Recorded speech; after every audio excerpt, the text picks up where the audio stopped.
Hosiana, diberkatilah dia yang datang dalam nama Tuhan, supaya kita yang berdosa beroleh selamat. Bapak, mama, saudara, orang beriman yang sangat diberkati oleh Tuhan Yesus Kristus, shalom. Satu bulan kotong son bakatumu. Ada yang son rindu, tetapi ada yang bilang outnet is Teb. Yang bilang amin itu semoga aman-aman.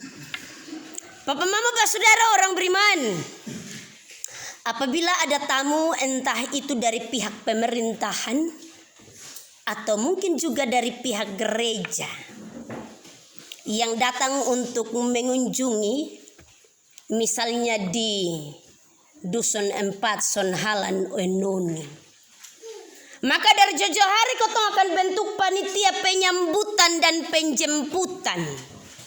Sama kayak kemarin beberapa waktu lalu di Enoni kotong buat penyambutan dan penjemputan sebagai calon pemekaran desa baru. Beta lihat hujan begitu macam lompor minta ampun, semua pakai haken lompor. Tetapi yang menari sonde bisa berhenti. Tak sibuk karena bupati mau datang. Yang main yang kasih bunyi gong apalagi mama-mama dong. Ada bapak-bapak juga yang tersampat. Kita persiapkan segala sesuatu dengan baik. Bapak bupati baru di ujung kali kecil, kotong sumanari terbisa-bisa.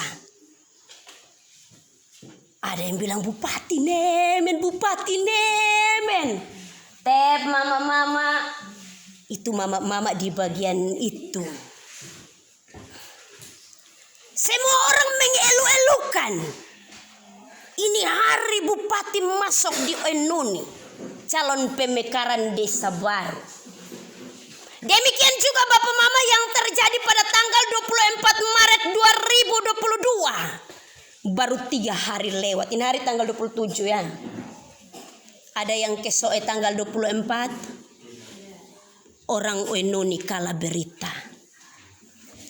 Tanggal 24 Maret 2022 merupakan suatu momen bersejarah bagi sebagian besar masyarakat Kabupaten Timur Tengah Selatan. Kenapa saya bilang momen bersejarah Bapak Mama? Karena mendapat kunjungan kerja dari Presiden Republik Indonesia yang ke-7, Bapak Insinyur Joko Widodo atau Pak Jokowi. Orang jarang panggil Joko Widodo, lebih kenal Jokowi. Sebelum beliau datang Bapak Mama, orang bentuk panitia buat persiapan. Dia mengunjungi beberapa titik lokasi di TTS. Mulai dari kantor bupati, masuk desa Keset Nana. Tetapi yang begitu viralnya adalah sampai di pasar Impresoe alias Paris. Beta harus cerita supaya orang Enoni yang sudah sampai di Soe tanggal 24 itu kita semua naskek dan namkak. Hai, nomor 1 nemen loh. Lanjut ke Enlasi, kemudian ke Kabupaten Belo. Bapak Mama, salah satu maksud kunjungan dari Presiden Joko Widodo ke Kabupaten Timur Tengah Selatan adalah meninjau kembali program percepatan penurunan stunting yang ada di Kabupaten Timur Tengah Selatan. Kotong angka tertinggi 43,3%. Tidak tahu itu benar atau tidak. Karena pada dasarnya memang orang Timur itu pendek-pendek. Tulang pendek, Pak Beni bisa berdiri. Semua pendek. Kurus.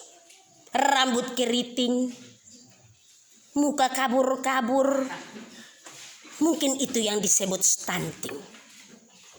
Tetapi juga Bapak Mama tentunya bahwa Nusa Tenggara Timur bisa untuk dengan cepat menurunkan angka stunting. Jokowi tentunya sangat berantusias untuk datang ke Kabupaten Timur Tengah Selatan. Yang menjadi cerita Bapak Mama, dia mendapatkan sambutan hangat dari masyarakat Kabupaten Timur Tengah Selatan. Hamin satu hari sebelum dia datang, dia pung oto di depan tulis Indonesia 1. Orang bawa dengan tronton. Pas pampres, pengawalan ketat bapak mama. Itu oto bawa datang sonde ada awak atau penumpang. Tetapi orang jaga ketat dari Kupang sampai TTS. Ini beta dengar cerita dari media. Orang jaga. Bapak mama pak saudara orang beriman yang sangat diberkati oleh Tuhan Yesus Kristus. Lanjut ceritanya bapak mama, ini beta harus cerita. Baru mobil saja orang sudah mengelu-elukan. Nomor 1 pung oto sampai di kantor Bupati Indonesia 1 loh. Semua orang tentunya rame-rame ingin foto dengan itu oto. Begitu kotong lihat semua orang pun status di ini Facebook. Biar sonde foto dengan Jokowi. Yang penting foto dan dia pun oto. Bukan itu saja dia pun pas pampres dong. Biar sonde foto dengan nomor 1. Yang penting foto dengan pas pampres. Bapak mama pak saudara orang beriman yang sangat diberkati oleh Tuhan Yesus Kristus. Sekali lagi baru mobil saja orang mengelu-elukan. Yang sangat menarik perhatian publik dan media adalah ketika kunjungan Presiden Joko Widodo ke Pasar Impresoe. Masyarakat begitu berantusias. Sambutan hangat luar biasa. Ada yang sampai naik di orang pun atap rumah. Itu benar bapak mama. Ada yang berteriak histeris. Bapak Jokowi, I love you. Mak I love you nani losa. Mak ada lagi yang sarangeo. Wih. Berteriak. Ada mama-mama yang angkat sarung. Bapak Jokowi. Tetapi dia dielu-elukan. Bapak mama saudara orang beriman. Pada tanggal 24 banjir manusia. Hanya karena mau melihat Jokowi. Kenapa sehingga demikian bapak mama saudara orang beriman? Jokowi bukan hanya sebagai pemimpin negara, tetapi juga sebagai sosok yang mendapatkan tempat tersendiri di hati masyarakat. Yang belum ketemu suka Jokowi, suka. Kalau yang son suka itu hari dia son pilih Mas Joko. Kedatangan Jokowi dielu-elukan. Masyarakat tumpah ruah memenuhi sepanjang jalan. Luapan kegembiraan, ada yang nekat menerobos pampres hanya untuk foto dengan Jokowi. Ada yang bilang, wih untungin hari BP pasar. Kalau sonde foto sama bab tua. Tetapi yang lebih heran lagi bapak mama, ada mama yang lari menerobos dengan nekat. Langsung lompat dan kemudian tergantung di bab tua pung oto. Hanya untuk dapat sehelai baju yang di depannya tulis Jokowi. Momen itu begitu menyita perhatian kita. Ada yang mengelu-elukan dari dekat, tetapi ada juga mengelu-elukan dari jauh. Kotong yang di Mio sonde sampai di Soe, lihat Jokowi. Minta ampun. Suami dong dekat-dekat sonde bilang, "Bapak." Tetapi Pak Jokowi baru datang rame-rame mengelu-elukan. Beta sampai di situ bapak mama saudara orang beriman.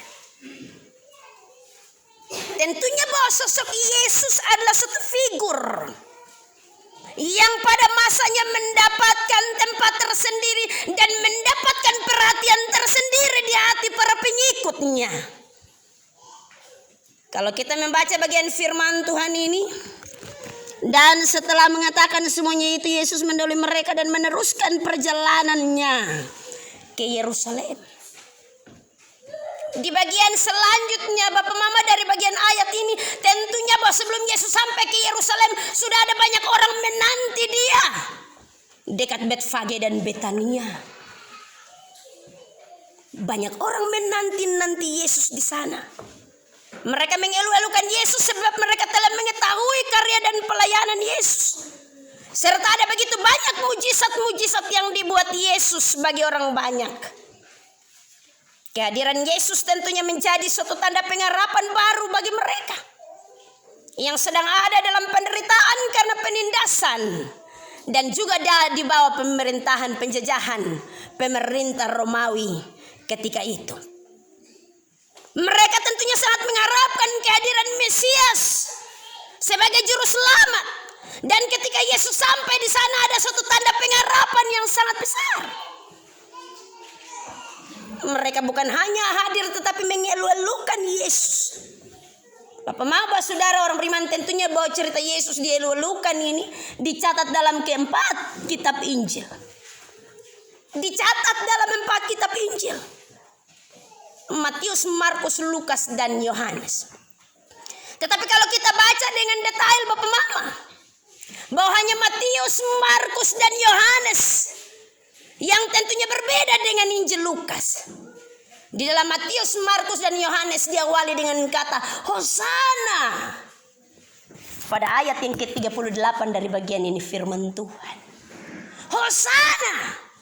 Kenapa sehingga mereka mengatakan Hosana sebelum mereka melanjutkan diberkatilah dia yang datang dalam nama Tuhan. Kata Hosana di sana berarti tolonglah saya, selamatkanlah kami. Tolonglah saya, selamatkanlah kami. Suatu kata yang tentunya penuh dengan tanda pengharapan yang luar biasa. Orang-orang bukan saja mengeluh-elukan Yesus, tetapi mengharapkan kemudian ada keselamatan yang terjadi di tengah-tengah bangsa itu. Bapak Mama Bapak Saudara orang beriman, tetapi Injil Lukas tentunya lebih menekankan kepada penyambutan orang banyak terhadap Yesus karena dikaitkan dengan pelayanannya sebagai suatu tokoh atau figur yang sangat disukai oleh banyak orang. Injil Lukas menulisnya tanpa kata Hosana.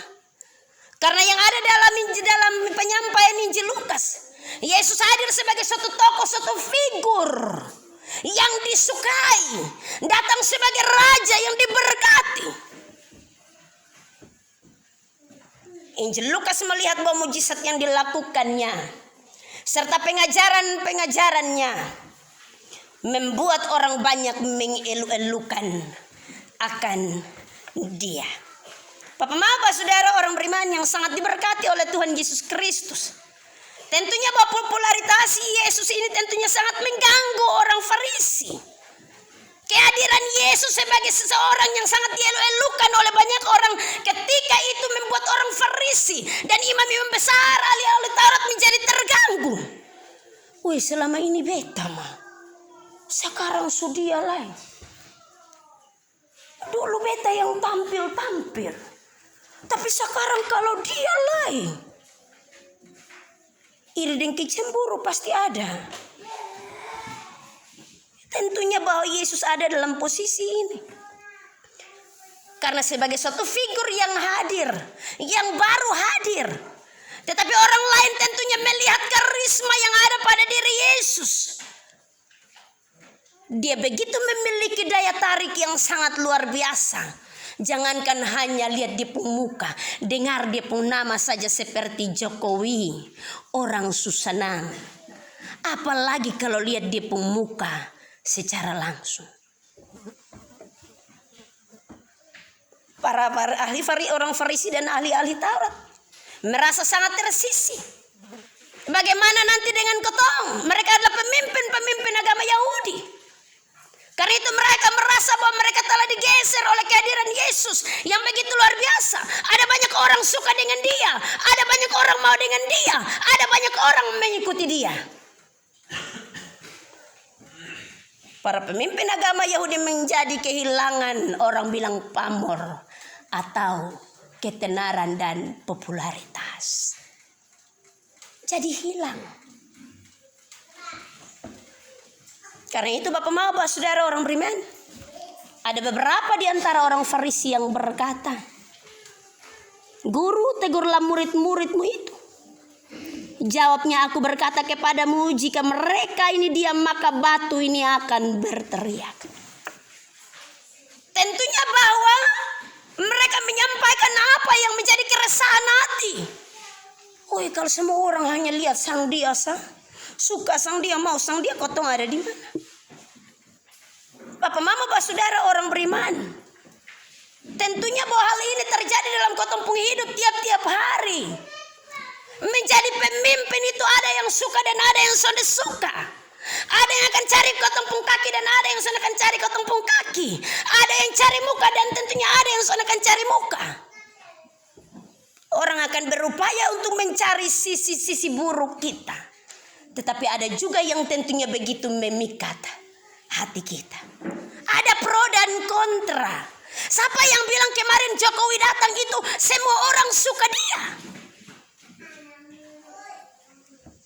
Tidak semua orang suka. Mungkin saja lawan-lawan politiknya pamer. Bisa saja orang bilang demikian. Pencitraan.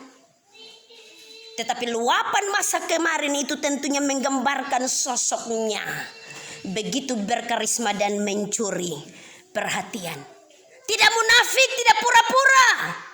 Karena memang orang suka dengan dia. Tetapi kembali lagi ada yang sonde akan suka. Menjadi sosok yang dielu-elukan.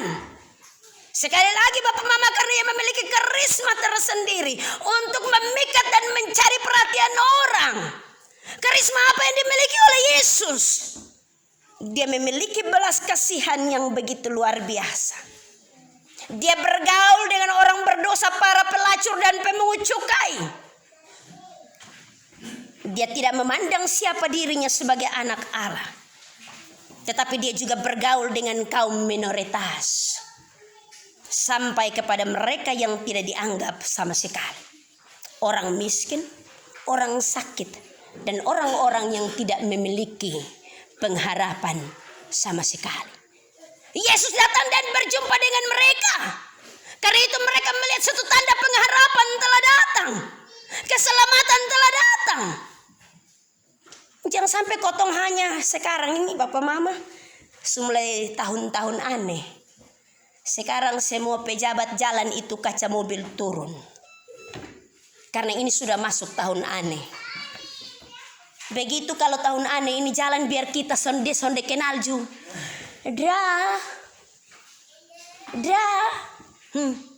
Tetapi coba kalau dia sudah naik jadi pejabat. Dia lupa buang. Nanti dia mau bagi itu biskuit bantuan untuk anak-anak stunting. Dia angkat kok dia lempar-lempar sebegini. Nanti dia jalan itu nanti dia bawa masker bagi satu-satu. Tetapi sebelumnya, minta ampun. Yesus tidak ada dalam posisi itu. Dia benar-benar sampai kepada mereka yang tentunya membutuhkan. Kaum minoritas, orang-orang yang tidak dianggap. Kemarin Jokowi datang ada yang berindikasi. Oh, orang son suka tuh karena Jokowi dekat dengan kita yang minoritas. Ya, itu benar. Papa Mama saudara orang beriman yang sangat diberkati oleh Tuhan Yesus Kristus.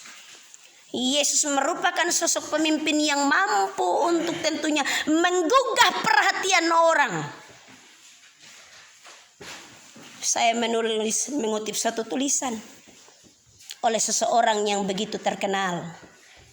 Dia bilang bahwa karisma lebih ditekankan pada kemampuan orang atau tokoh pemimpin yang memiliki kekuatan luar biasa dan mistis. Ini tulisan diungkapkan kembali oleh seorang tokoh. Terlalu luar biasa. Yesus yang begitu hebat dan luar biasa. Ia mampu untuk mengubah dan memecahkan krisis kita, persoalan kita menjadi jalan keluar. Tekanan di hidup kita menjadi jalan keluar. Kesulitan kita menjadi jalan keluar.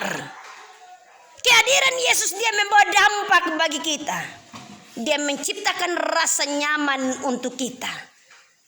Ketika ada dalam jarak, tetapi kita merasa begitu dekat dengan dia. Karena dia sudah pernah pilih-pilih. Hanya yang rajin gereja saya yang boleh berdoa. Yang sudah rajin gereja jangan datang ke berdoa. Yang tukang cakar kape dong juga share jauh-jauh. Karena itu orang berdosa. Yang suka mafu itu kasih edar gelas kiri kanan itu jauh-jauh. Yesus tidak ngomong sampai ke sana. Tetapi dia bilang, marilah kepadaku semua yang letih lesu dan berbeban berat. Aku akan memberikan kelegaan kepadamu. Jarak yang jauh tetapi terasa dekat. Karena dia menciptakan rasa aman untuk kita. Yesus adalah sosok pemimpin yang begitu luar biasa. Yesus berjalan menuju kepada jalan kematiannya. Tetapi dalam karismanya, dia membawa damai bagi setiap orang. Perjalanannya menuju kepada Yerusalem untuk suatu visi, kepada suatu tujuan, yaitu bahwa dia akan mengakhiri pekerjaannya di sana melalui kematiannya. Dia akan mengalami kesengsaraan di Yerusalem. Dia akan dihujat, dia akan difitnah, bahkan dia akan dihakimi di sana. Tetapi dalam perjalanan itu Yesus menunjukkan karismanya yang begitu besar, bahwa ketika dia ada dalam rasa tidak nyaman sekalipun, dia memberikan rasa aman bagi orang lain. Bapak Maba, saudara orang beriman, karena itu ciri-ciri ini yang dimiliki oleh Yesus. Yang pertama, terutama untuk majelis jemaat, pemimpin-pemimpin dalam gereja. Kalau kotong sudah memiliki karisma, maka jemaat lihat sang kotong ju, dia son suka. Nanti biar kotong suka bilang mau datang ibadat ju, farek dulu teh dia ju sama dengan kita nah. Bahkan dia lebih jahat dari kita nah. Karena itu melalui bagian firman Tuhan ini gambaran Yesus sebagai seorang pemimpin yang begitu luar biasa, yang berkarisma, yang membawa damai dengan cara yang damai. Yang pertama, Yesus memiliki rasa percaya diri yang begitu luar biasa, atau yakin bahwa dia mampu. Percaya diri, bukan percaya orang. Percaya diri dulu, yakin dengan kita pun diri. Jangan sampai kotong percaya orang tapi kotong suntah bahwa orang siap gae kotong pun kaki ke jatuh. Orang siap untuk siku kotong, orang siap untuk tikam dari belakang, orang siap untuk dorong sang kotong. Percaya diri dulu. Beta yang bisa. Yakin mampu dulu. Itu tentunya yang dicirikan oleh Yesus. Dia memiliki rasa percaya diri yang begitu luar biasa. Karena itu dia hadir di tengah-tengah banyak orang, memberikan karisma diri yang begitu luar biasa, tetapi dengan percaya diri dan keyakinan penuh bahwa dia mampu untuk mengatasinya. Dia mampu untuk sampai kepada tujuan visi Allah, sekalipun nanti sampai kepada jalan kematian. Ciri yang kedua, Yesus itu menarik. Dia memiliki karisma tersendiri. Dalam ekspresinya dan kemampuannya berbicara, dia seperti membius orang lain. Artinya orang bilang kalau dia omong minyak, di mana dia omong orang beo-beo, oh iya. Dia memiliki daya tarik tersendiri. Dalam ekspresinya bukan bahwa dia orang, kenapa? Karam-karam siapa aja yang mau datang dengan orang mau ke karam? Bawa mau dengan orang juga nanti kotong ada di atas langit, kotong sama turun di bawah. Kotong sama untuk merendah. Kotong sulit untuk merendah. Tetapi Yesus tentunya memberikan ciri ekspresi dan kemampuan dalam berbicaranya, menarik dan memikat hati orang. Karena ketika orang mendengar suaranya saja orang merasa tenang, merasa nyaman. Berdengar dia suara sesuka. Apalagi kalau dekat. Jangan sampai kotong pembahasa bikin orang sakit hati, bikin orang hancur, bikin orang terluka, orang tidur sono karena kotong pembahasa yang begitu menyakitkan. Yang ketiga, ciri yang Yesus tunjukkan di sini, dia berani untuk mengambil resiko. Berani untuk mengambil resiko. Dalam keadaan ketika dia dihadang oleh orang Farisi, oleh pemimpin-pemimpin agama Yahudi. Dalam keadaan itu Yesus terancam. Tetapi tentunya bahwa dalam hal itu Yesus berani untuk mengambil resiko. Mampu untuk mengubah keadaan walaupun genting dan rumit menjadi baik. Yesus mampu untuk mengambil resiko. Jangan sampai waktu mau bikin kotong rame-rame turun tangan, campur tangan. Begitu susah datang, kotong cuci tangan, lepas tangan. Yesus tidak ada pada ciri orang cuci tangan, lepas tangan. Dia berani mengambil resiko walaupun itu mengancam dirinya. Jangan sampai pas ada enak kotong bilang beta di situ. Tetapi pas sonde enak kotong cari titik aman. Lingkar di tempat yang enak.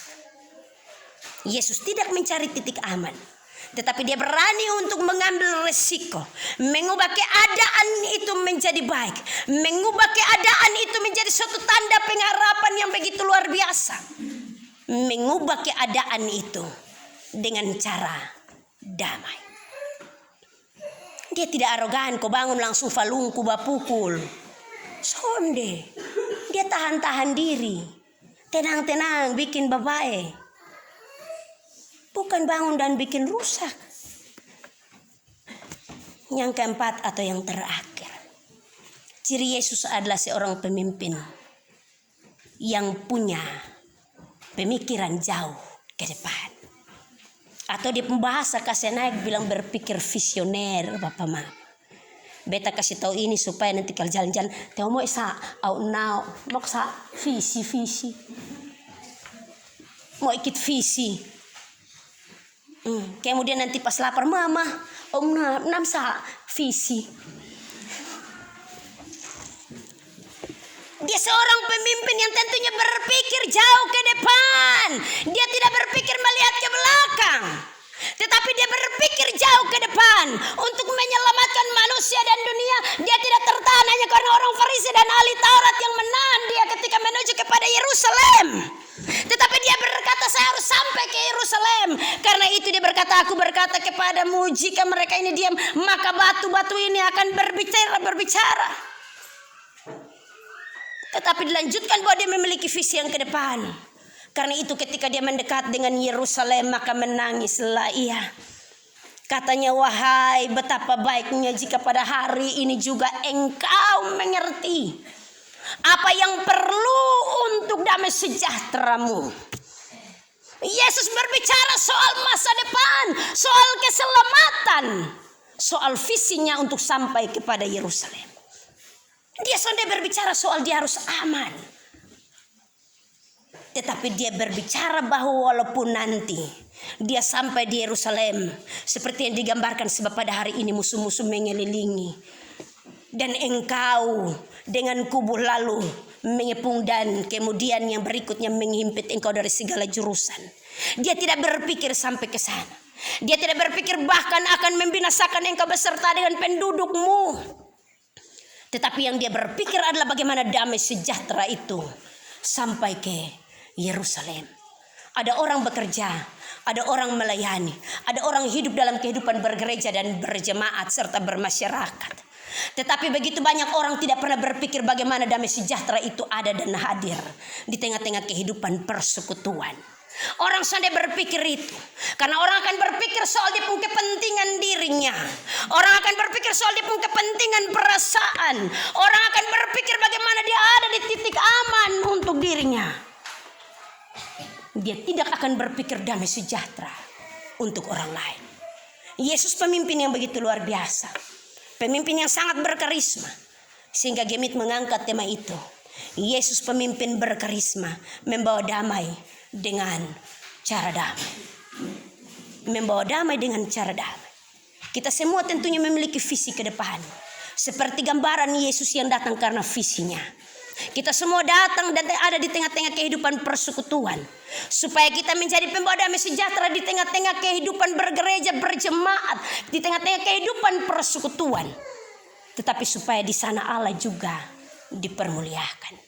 Bapak, Mama, Saudara orang beriman yang sangat diberkati oleh Tuhan Yesus Kristus. Kita ada di Minggu Sengsara Tuhan Yesus Kristus yang kelima. Hari ini kita belajar dari firman Tuhan ini. Yesus dielu-elukan hanya karena dia pemimpin yang sangat luar biasa. Dia datang dan dia meninggalkan jati dirinya sebagai anak Allah, menjadi sama dengan manusia dalam segala hal terkecuali dosa. Walaupun dia harus berjumpa dengan resiko-resiko yang akan mencelakai dirinya, tetapi dia pada komitmennya berpikir jauh ke depan, menuju kepada tujuan damai sejahtera yang Allah rancangkan. Sehingga kata firman Tuhan hari ini dalam bagian ayat yang ke-38 yang menjadi nas pembimbing bagi kita, diberkatilah dia yang datang sebagai raja dalam nama Tuhan, damai sejahtera di sorga dan kemuliaan di tempat yang maha tinggi. Mari kita pulang minggu sengsara ini, kita merenungkan bagian firman Tuhan ini. Jadilah pembawa damai sejahtera bagi orang-orang di sekeliling kita. Tuhan memberkati kita dalam terang firman-Nya. Terpujilah nama Tuhan Allah kita.